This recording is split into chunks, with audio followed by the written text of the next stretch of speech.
Good evening. This is Jimmy Jive, and you're listening to Motor City Rock Talk. Today, my guest is a phenomenal vocalist, songwriter, keyboard player, plays guitar, bass. Current band, The Consequences, has put out an EP a while back that's just blown my mind. I just recently discovered this band, and I can't say enough good things about it. Anyway, my guest tonight is Lisa Hurt. How are you doing, Lisa? I am doing fantastic. How about yourself? Glad we were able to finally get this going and get this on board correctly. Anyway, basically, I'd like to start out by asking you, where are you from? Just give me a little background on you as far as the area you're from and where you grew up and as far as music. I grew up in Hazel Park, Okay. born and raised, and up until 3 years ago, I lived in my childhood home. So, Oh, okay. And so you grew up in Hazel Park. Is pretty much your music and your bands that you played in over the years mostly East Side type stuff? yeah, for the most part, even when I was in Halloween, they used to practice a few streets away from my house when I was a kid. So Oh, okay. they practiced in Hazel Park. They came from kind of all over. Okay. And then Jeff, our drummer, he's also from Hazel Park. I've known him since like first grade. And then Kevin's from Detroit. That's my boyfriend / guitar player. Oh, okay.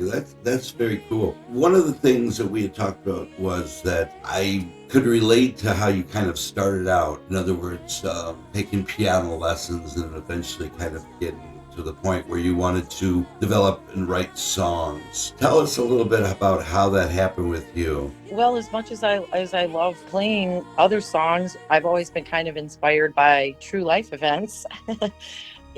Like for my graduating class, when I graduated high school, I wrote a song called The Saddest Word in the World is Goodbye. And that was my goodbye to my classmates. And then I sang it at graduation. So that was kind of cool. But you started out taking piano lessons. I remember you told me something about you were in the vocal group. By ear, learned the song The Rose, and your parents had said, yeah. How did that go? My parents had taken me to the high school. They had taken me to Hazel Park High School. There were some girls doing 3-part harmony singing of The Rose. And I had never heard that song before, and I thought it was beautiful, and I couldn't get it out of my head when I got home, so I immediately went downstairs because I had to figure it out. I had to figure out how to play it on the piano because I thought it was beautiful. So, and then she said, "Do you want to take piano lessons?" And I said, "Yeah, sure, let's do that." So if you had a piano there, did your mom or your dad play? I mean, nobody in my family plays anything but the radio. So what was the piano, just part of the furniture? I mean, somebody... It was an old gutted player piano, and the people that moved out before my parents moved in didn't want any part of it because it weighed like 7,000 pounds. Oh, I see. So it was just there.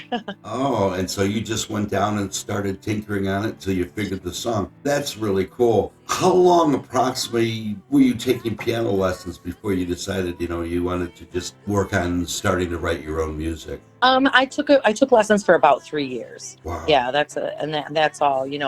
My teacher was a staunch classical guy, and like they taught opera upstairs from us. That was at Royal Oak School of Music, actually. It was fun, but I was never really into the classical stuff. So I started bringing him in, like Aerosmith and Fleetwood Mac, and he was just like, "Oh my God, this kid's gonna drive me crazy," because I wanted to play, rock music, and I wanted to emulate like Blondie and Pat Benatar. Sure. And stuff like that. Sure. And when you mentioned classical music, that had to help you as far as technique and theory and all that. Were you actually playing classical pieces? Oh yeah. Okay. Oh yeah, definitely. Everything from Beethoven, Tchaikovsky, Chopin, all of that stuff. But it just really, but see, I didn't stick to the tempos that were on the sheet music. That's why I drove him crazy, because there was something that was a waltz, and then I'd play it at 97,000 miles an hour, and he'd be like, "That's not the right tempo," and I was like, "Yeah, but I didn't make any mistakes. I did it right." And he's like, "No, you didn't do it right because you didn't do it at the right tempo." Right. He's like, "You're right." He's like, "I'm going to get every gray hair I have from you, kid." You had all the fingering right. You just weren't playing it at the written tempo. I wasn't playing it slow, no. Well, that would have been cool unto itself, I think, because, a lot of people have taken classical music and incorporated in rock. So anyway, you started writing your own. At what time, I guess, in this phase, when you started writing songs, did you actually start getting involved as far as playing in a band and singing and using these songs that way? Actually not for a really, really long time. I was in a couple of bands when I was was like, 15, 16, 17. But it was mostly like, covers and stuff like that. We Right. did like Metallica and Exodus and stuff like that, Slayer and whatever. But it really wasn't until much, much, much later, well into the 90s, when I started really writing because of life events. Right. My dad got really sick, and he had a massive stroke of the brainstem. And when he passed away, I wrote for 6 months solid, just wrote and wrote. I can't even tell you how many notebooks I filled up, because there was just so much pent up from all those years that I didn't play. Right. Because I just, what I did straight out of high school was I played at a lot of weddings, and I would write songs for the bride and groom. Wow. And while it paid really good money, I wanted to be on a stage performing. I didn't want to be, background music for a bunch of people all dressed up and doing. That just wasn't my thing. I really wanted to do, more of a rock music. I wanted my truth to be heard. Like I told stories for the brides and the grooms and stuff, and that was kind of fun, because I would be like, how did you guys meet? When did you guys meet? I would have them give me life events, and then I would write them all specific songs. And I didn't, I was young and dumb. Okay. So I didn't copyright any of them. I didn't tape any of them. Whatever songs those people have, they're theirs to have, whatever. It doesn't matter. Those weren't my stories to tell. But I mean, that had to help you as an artist as far as being able to do that even. I mean, being able to write about other people's life experiences probably helped you incorporate that style into or part of that style into writing your own life type of lyric. Oh, absolutely. And I mean, anything I've ever listened to or been a part of has shaped me as a musician over the years. From the time I was little tiny, and my great uncle wrote a song called "I Put Mustard in Santa Claus's Beard." So I've from everything from like silly little songs to wedding songs to breakup songs to heavy, scary, spooky songs. I mean, they've all, been a great influence to me in one way or the other. So, for all of it. Yeah, it helped create your whole background as far as that. Now you had mentioned a minute or so ago about playing in these cover bands, doing Metallica. Were you doing that on keyboards? I mean, Metallica on keys? What were you doing?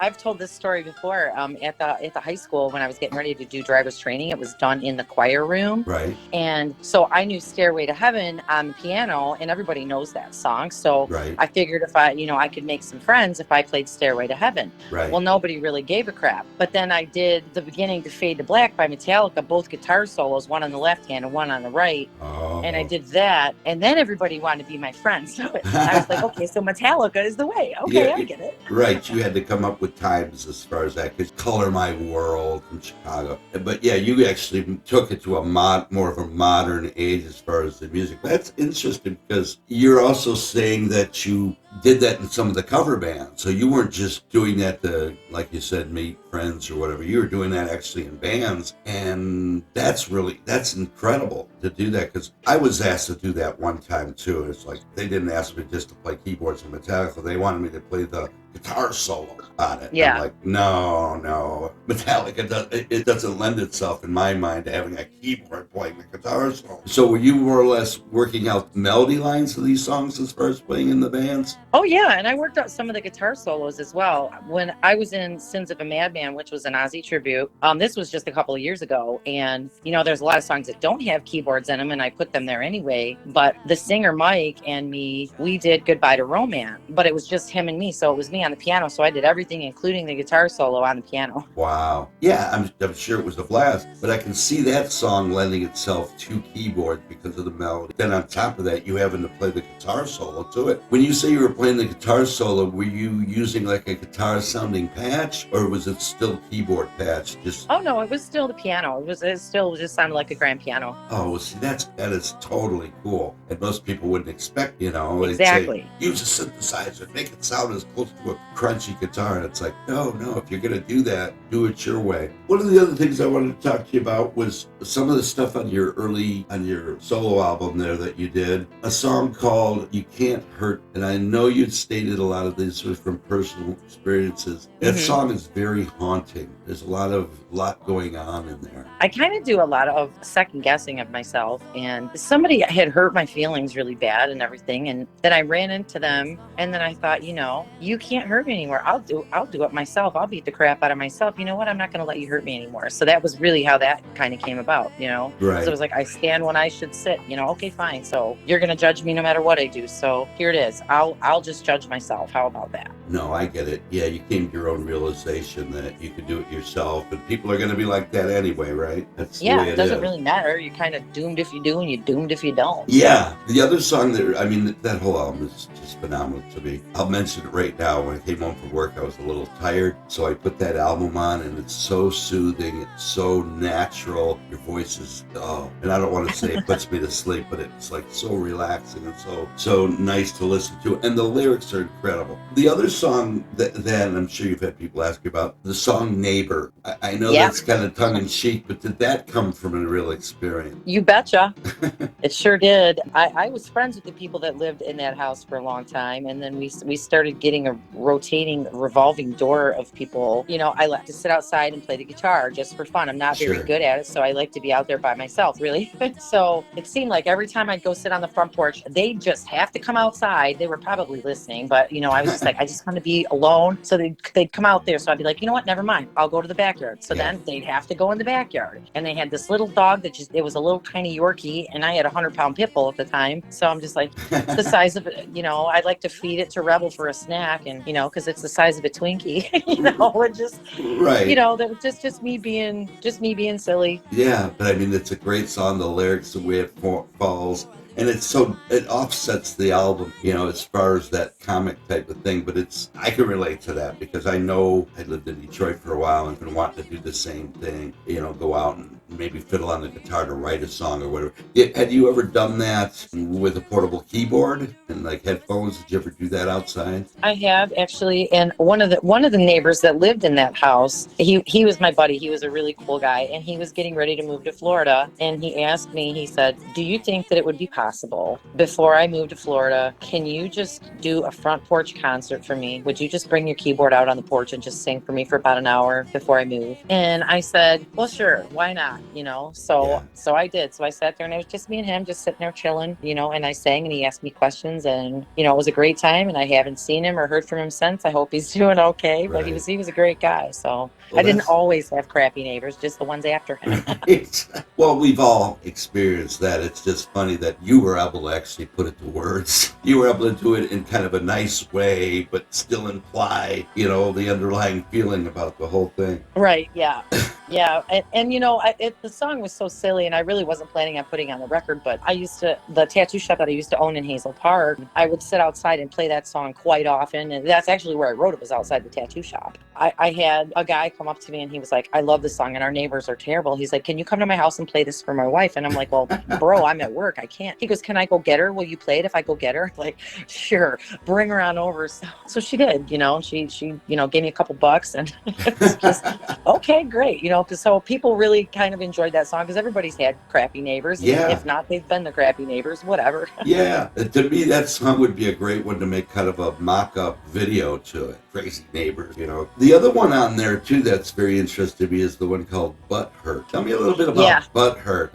What it says one thing, but I'm sure it means something else, or maybe it doesn't. Well, it was all about, the way social media has got it silly, everybody's worshiping cats on the internet, Right. And if you say anything, then everybody's got to give you a hard time, and everybody gets butt hurt no matter what you say. And that was kind of before the cancel culture really kind of got started, but that's kind of where it began, I guess. That was just me making fun of that whole thing, taking a whiz about it or something, just being goofy. I know, but there again, it's like you state it in a way that it's humorous, but it's also pretty much to the point, because you're right about that. It's all about political correctness, and you're right. You say anything about anything, people rip on you. Everybody wants approval, and the whole cat thing or dog thing, I think, has gotten overblown because people want to put every bit of their life on the internet. Yeah, they kind of use Facebook like a diary, I've been guilty of that myself. I think that just kind of goes with the territory. Sure. As humans, it's funny because we're so disconnected, but we're ultra connected to our telephones and our electronic devices and all the people on the internet. Yeah,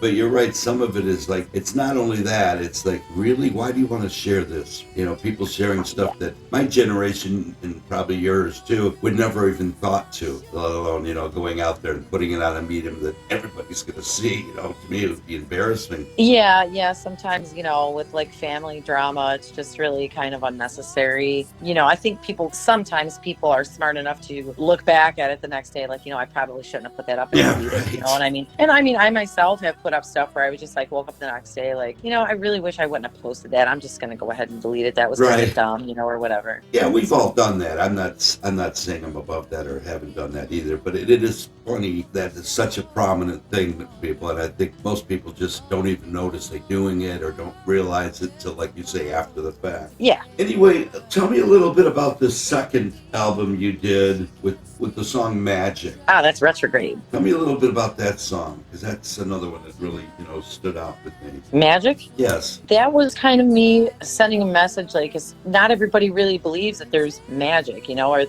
you know, like the TV shows where they show you all the magician's secrets and everything. See, magic's not real. Magic's not real. And it's like, man, magic is everywhere. Right. And music is the most powerful form of it. For silence, and we do stuff that can make you laugh and make cry and make dance and, you know, feel a lot of things that you may not even be prepared to feel. No, exactly. It's the greatest form. And that's kind of what I was thinking you were saying. As far as that, it's like magic is created by human beings for others, but we don't always recognize as that, you know. And that was a real interesting analogy to me on that. Because the other thing I was thinking you might have been talking about was spiritual magic, or, you know, because you say all these things about that, but there's all these shows about ghosts. So that wasn't anything to do with that kind of magic. Well, you know, that's also involved in there. I've got quite a background with that as well. I've done some ghost hunting myself. Oh, so. Really? Yeah, my wife is really into that. She watches all the shows. Any interesting spots that you went to that she'd want to hear about? She would probably think it was cool that we my band and I actually played at that Eloise in Livonia. I did see that. I've done mostly residential stuff, and it's usually somebody will be like, hey, I think I've got, you know, a spirit in my house or something. You know, I had one girl, she's like, my daughter won't sleep in her room. She's like, can you come over and like chase it out of there for me? You know, help. I need your help. So I went over there with some anointing oil and my pendulum and some sage, and, you know, said some prayers, put some oil and some crosses on the doorways. And, you know, I was saying, whatever's here, I need you to go to the light. You need to leave this family alone. This little girl needs to be able to, you know, live in this home and live in her room without being aggravated. So leave her alone. And it worked, because it never bothered her again. So that's really interesting, because we've all kind of had experiences like that. Now, I'm sorry I'm getting off topic here a little bit with this. When you say spirits, do you think these are actual spirits of the deceased? Or, see, because a lot of theories from my background is they're demons pretending to be spirits. Did you ever come up against something that was like a lot harder to get rid of as far as that? Yes, that was actually at a peaceful house that I wasn't expecting it at all. I had my spirit box. There was a room full of porcelain dolls, and I had a green laser pointer, and I mean, it only lit up green. That was the only color in it. And there was one doll that lit up like orangish red. One doll. And it was really bizarre. And as soon as we walked out of that room, it was an archway, there wasn't even doorways on it. It was really bizarre. And as soon as we walked out of that room, you could smell sulfur, like somebody just blew out a whole pack of matches. And anytime you have sulfur, that's always, you know, that's demonic. And as soon as we sat down, the spirit box started saying Jesus and Bible, and then it said demon and then leave. And I said, we are going to say a prayer, and we are going to get the heck out of here right now, because whatever this is dark, this is bad, and we need to go. So we said our prayers and salted our shoes, and off we went. That was the end of that. As far as the prayers, that's keep them from attaching themselves to you, so they don't follow you home? I haven't had any attach themselves to me, thankfully. I've had some that were, you know, obviously they feed on negativity. There were some negative things going on in my life. Some things showed up at my house and in my bedroom, and that took some chasing off. But that was also when the veil was very thin. It was in the middle of October, and something really just wanted to scare me, because I was going through a lot of things. The last time it tried to scare me, like, I told it to F off, and I mean, I was so mad at it. Like, it expected me to be scared and like tremble in my boots, and instead I started swearing at it and told it, leave me the hell alone. And it did. It left me alone because it knew I wasn't afraid of it. Well, this is real interesting, interesting because I knew you were a tattoo artist and obviously an incredible vocalist and entertainer and whatnot. To be into that also, I mean, you cover it all as far as that because she watched this kind of stuff and we're overly familiar with Eloise. She's had family members that work there and she knows the whole history of the place and the whole thing behind it. And she watches all these shows, Ghost Adventures, Ghost Hunters, and you talk about the spirit box, and see them all use that. Tell me how it must just be being stupid. How do you decipher when you're using one of those things what's actually coming through and what's not just gibberish? To me, most of it sounds like gibberish. Well, a lot of times that's all that it is. I mean, it really depends on, I don't even know how to explain it. It's almost like you have to rely on the vibes in the room, right. Because sometimes if there's a presence there, you will feel it before you see anything on a spirit box or anything like that. You can feel it. You can either feel a change in the temperature or a heaviness in the air or a lightness in the air, depending on if it's something that's really a positive thing. Wow.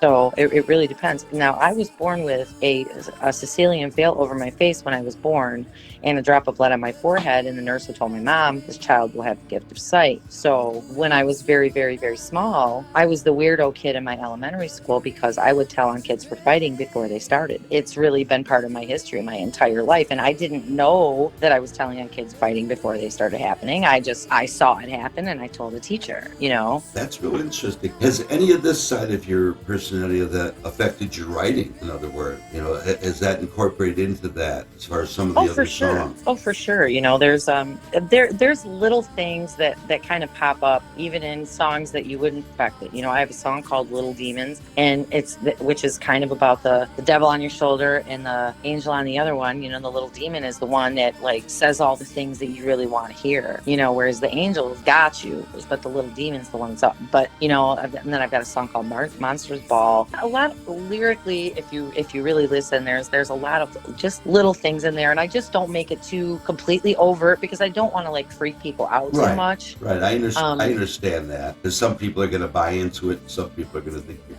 kooky. Right, there's a Stephen King reference in the song "Beat You to Hell." There's because at one point it says, "Remember down here we all float," and that is from It. Yes. Oh. So there's just little stuff that I throw in there just really for my own satisfaction. Well, no, that's really cool, especially if you can relate those kind of lines into what you're talking about as far as song. That's really interesting. Well, the one song that stood out to me before I went back and listened to some of your solo stuff, your latest EP, "Silence is the Knife." And what about that really attracted me to it was the sound, the ambience. And when I had mentioned to you before, wow, it sounded a little bit like this band, Mostly Autumn. I wasn't really talking about the band itself. I was talking about the way the female vocalist in that band kind of floated through these melodies. And that one really sticks out. Is there again an underlying story to that song? Yeah, I hate the silent treatment. Oh, so it's about that specifically. It's specifically about, people using silence to punish me, if they're angry with me, because I'm a big communicator and I always want to talk about it, whatever it is, Right. I don't care what it is, let's talk about it. And sometimes when people get mad at me, they know that I don't like it when they're quiet. They just don't talk to me. And the longer it goes, I just take it so incredibly personally, and Right. so I don't know, it just ruins my whole day. Yeah, So I totally understand that. That's really interesting. That would be from that perspective, because you're right. That could be more hurtful in a lot of senses than actually coming out and just, fencing it out and saying, let's get this cleared up. That's a real interesting perspective on it. But I'm just saying the ambience of the music with that message involved, it's just so incredible how you produced that together. And the other thing, of course, is the fact that you play all the bass lines in your left hand with your keyboard, do the split, and the timing. I know it's easier to do that in a studio setting as opposed to live. How does that work when you're doing it live? You know what? It works just fine live. I don't even know how to explain it. It's just especially like with Kevin and Jeff and I, we have this magic together, the three of us, which is part of the reason why we're so hesitant to get a bass player. Right. Again, if the right guy ever showed up, then great. But it almost feels, and I don't even know if it makes a lick of sense to anybody else, but it almost feels like our souls have intertwined and they're above us, like where a disco ball would be in the ceiling. That's where I feel like our souls are at when we play these songs together. And it's like, it's just effortless. I don't look at them. They don't, like nobody's really focused on each other. We are just focused on the song and projecting that outward. And it's just natural. You have a natural chemistry together, more or less, as far as that. Very, very much so. It's the coolest feeling in the entire world.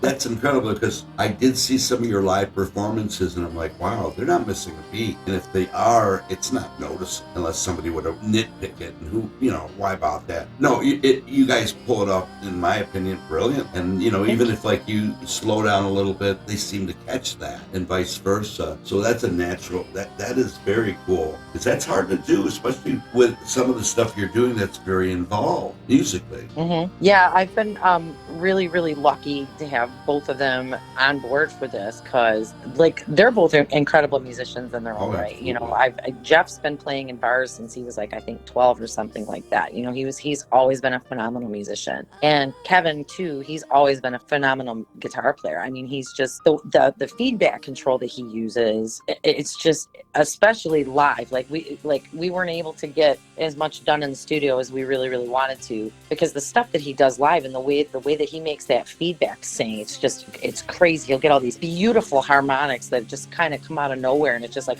dude, it's just beautiful. And then his tone, he's got such a great tone. Incredible tone. My God. Yeah. It really is, and it blends so well. I mean, everything blends so well, and your drummer's timing with all that, it's just right on as far as that. Really lets the songs breathe. That was one of the first things that Kevin noticed. Jeff came on board and we started working with him, is that he was so careful to kind of step back and, take little accents here and little accents there, instead of just banging the crap out of everything, and cymbal, crash, crash, crash. Overplaying. He was so careful to just be very delicate with it. So everybody's places are in line, but nothing is like, I'm not stepping on Kevin. Kevin's not stepping on me. Kevin's not stepping on Jeff. Jeff's not stepping on me or Kevin. It's just it's really beautiful. I love it. Yeah, it's a natural thing. How long did it take you, like with this latest band or these latest, to actually get that, to gel that way, and then actually be able to pull it off live? I mean, because your songs are involved. You're not playing 3-4 ditties here,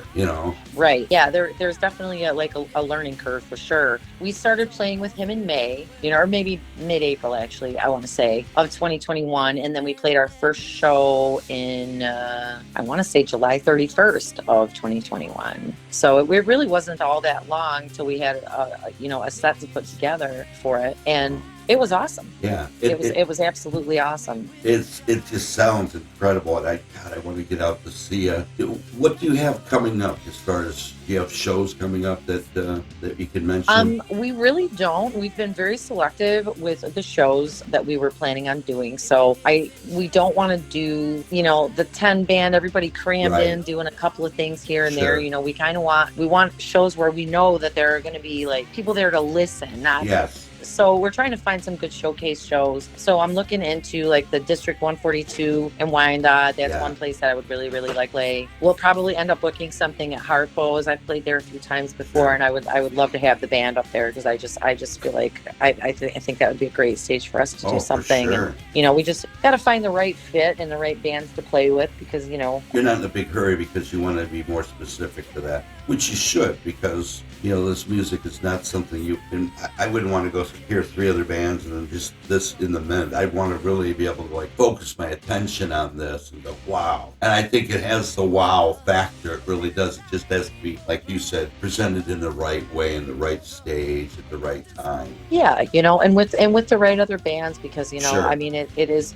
like we don't do the Neighbors song. Right. I can it's a little bit more on the serious end of things. Sure. And I I like to keep it that way. And even though it's got a positive message, but I mean, it rocks too. But I mean, Right. there's stuff you can dance to, stuff that you can, hold on to people for too. So I don't know. There's a lot of telling people I want to take them on an emotional journey Yeah, and you when they do. come to see us play. Yeah, and you mentioned the dance thing. I mean, I don't picture this band being the kind of band I'd go to see and go, oh, I want to get up there and dance to this. There again, I'd want to listen to it. It's more of a showcase sounding band as far as the material. I want to sit there and focus on it. I don't want to be distracted because I'm up in a dance floor. But I mean, I know you do covers too. So are you more selective as far as the covers too? There again, they have to blend in with what you're doing originally? Yeah, kind of. And I mean, like I'm more likely to pick a Soundgarden song than I am, Skinner. I'm more likely to pick, a Black Sabbath song than I would be anything that's like, and I wouldn't want to do something like Paranoid. I'd rather do something like the song Black Sabbath. I would rather do something that's a little darker, just different type of stuff. Even the Nirvana song, we do the song Breed, which is not one of their like big hits. It's not Heart Shaped Box or, Come As You Are or anything like that. This is a little bit more of an obscure song, and I would rather do that. Like a Pretty Reckless song, but it's not one that they don't even play it live, and it's called 25. And that song is just devastating. Like there's an acoustic version of just her with this guy playing the piano, and the guy on the piano, he didn't say a word. His emotion, the way every time he hit that piano was devastating. I was a bawling, ugly, crying mess watching her sing that. It was so awesome.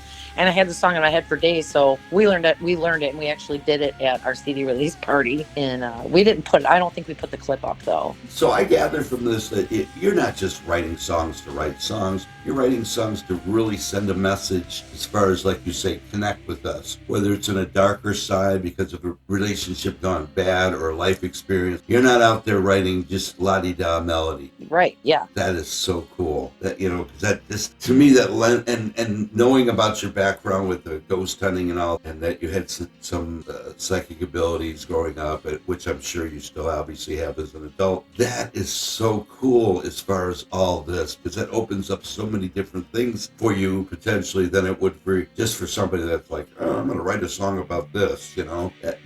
That's a totally different level. And now, learning this about you, I'm going to have to go back there and listen to some of these songs from an angle, so to speak, which is great because I love rediscovering songs over time. And your material sounds like, from what I've heard and from talking to you now, is something that you could almost gain something new from it every time you heard it. And then in the live atmosphere, even more so, because you're seeing it form. Right. As far as your live shows or potential live shows down the line, do you also, as much as you can control, try and put on some kind of effectual light show or something on the stage as far as that to match this? We've talked about that. I would really like to do that. We all, the three of us have talked about, putting some lights and some, a few props up and stuff like that. Smoke. I would love to have some visuals going along with it. We just went to go see, Kevin and I just went to go see Mastodon and Gojira, and that was at the Masonic Temple. Right. And I was a huge Gojira fan, and I was an okay Mastodon fan, but I left there a huge Mastodon fan because they were so incredible live, and their light and their visuals, it was just like, holy Toledo. It was just, I mean, I'm still like, this was a few weeks ago, and I'm still just like, holy crap. It just blew my mind. They were so good because they have three singers. Okay. They've got their, they've got their lead singer, and then who plays guitar, and then they have their other guitar player who also sings, and then they have their drummer who's got a killer voice, and he is playing all this super technical stuff all at the same time. And it's just like, how in the hell are you doing that? How you pull that off? Yeah. You must have 13 arms and 14 legs, and then plus you're singing on top of it, doing all these crazy timings. And I mean, just they're doing all these harmonies and stuff, and they're switching from one to the other just effortlessly. It was really an amazing display. That's cool. Because like I said, some groups and some artists would say, no, I don't want to get too many of the props because that'll take their attention away from what we're trying to, relay here. But I think that could only add to what you're doing, especially if, like you said, you're in the right atmosphere, the right stage, right setting and stuff. Oh my God, it would just be like an Alice Cooper show, because that's more of a reference to my time, you know. Right. Yeah. Yeah. I actually, well, our crew guy, we got some, he got some light, and those are in the rehearsal area right now. So, I mean, we're planning on adding some visuals of some sort. You know, I did pick up some small lights and everything just to bring. I could see, I'm hoping that the future is holding something so we can have, you know, like a few screens up or something. Right. And, you know, even if we've got a pretty large backdrop that's got our album Three Galaxies, and I would love to have something light up to just make those even swirl around while we're in the middle of certain songs. That'd be a great one for that, Yeah. you know, or retrograde. Yeah, just little things like that, you know, that just highlight a little bit more. And then when you do it, be sure you have somebody videotape, you know, in some way to capture it and go down the line, go, oh, that was cool. We want to do this and do that, which I know you probably already thought of all that. But you're right, yeah. And I mean, we'll see, even at like band rehearsal, I record everything because, you know, a lot of times, you know, we'll just be like, okay, let's vibe out for a second, you know, and Right. like I'll have, you know, written a small piano part or something, and or Kevin he'll have written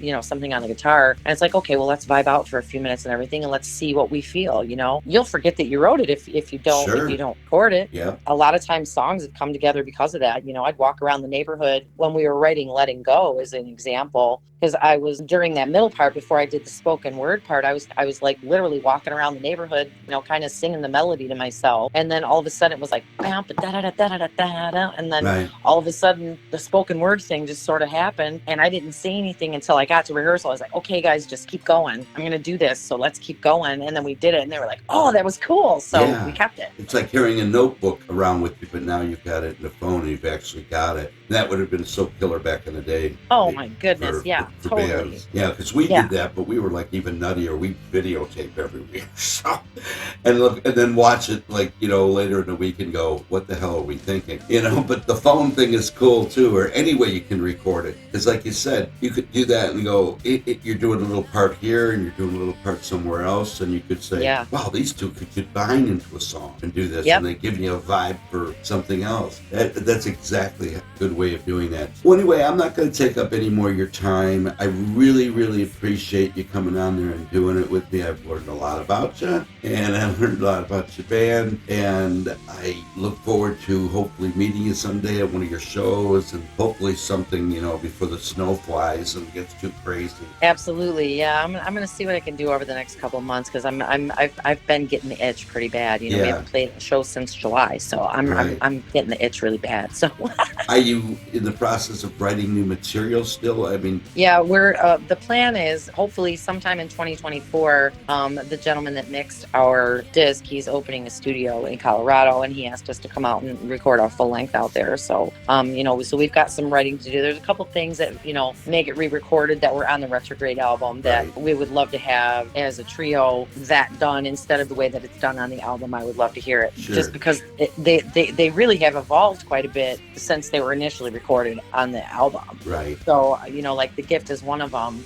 It's evolved quite a bit, and it just sounds awesome. Same thing with Retrograde even too. So I would love to re-record them. So we'll see. We may do an entire album of brand new stuff. I know we've probably got, I don't know, 3, 4, maybe 5 or so, like to jump around with. You know, there's 2 of them that we're working hard on right now, but there's a few more that are also in the works. So we're like, oh yeah, we got to work on that one. Oh yeah, we got to work on that one too. Yeah.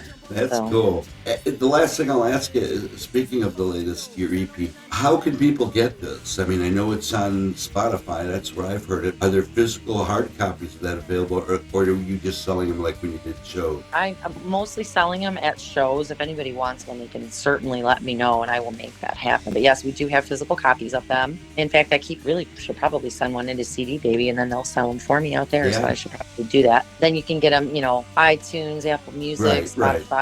All that kind of stuff. It's available on all of those things too. So yeah, that's just to listen to, you know. And you probably don't make, you know, the money that you would make if selling hard copies, but I know that's, you know, that's a whole different thing nowadays. Do you have any other kind of merch that you sell at your shows, like T-shirts or anything like that? We've got some T-shirts, yeah. We've got some T-shirts, and then one of our best-selling things was our lighters. We had some lighters, and those like flew. Oh, They didn't yeah. last very long, so I'm sure we'll probably end up getting some more of those because people really seem to like those a lot. Oh, of And course. You can always I use was, a lighter. yeah, we've got a couple of other ideas that we had tossed around a little bit, about doing, like some maybe, I'm a pretty good baker and or in a candy maker, so like, how about consequence candy? So we'll Oh, see, that's a really cool idea too. Bumper stickers, stickers for people's laptops, Oh anything yeah, we like do have that. some stickers. Yeah, and we do have stickers as well. I forgot. Yes, we do have Yeah, stickers. that's anything and everything because it just encapsulates the music if you can have something else to hold on to and go, wow, this connects me with that kind of thought process. I'm old school, so I'm used to vinyl record. But anyway, Lisa, like I said, I'll let you go. Thank you so much for being on the show. I look forward to hearing more of your music in the future and hopefully a show down the line that I can get out and actually see you. Anything more you can put on YouTube or whatever, of course, I'm going to check out. And kudos to, excellent songwriting, excellent performances, and much success to you and the band. Well, thank you so much. I really appreciate that. And thanks for having me on. And hopefully I'll have some shows booked soon, and I'll definitely keep you posted. So I really appreciate all of this. Okay, well, thank you so much, and you have a good night. All right, you too. Thanks so You much. bet. Bye-bye. Bye bye. Well, that was Lisa Hurt, and this is Jimmy Jive saying, keep rocking.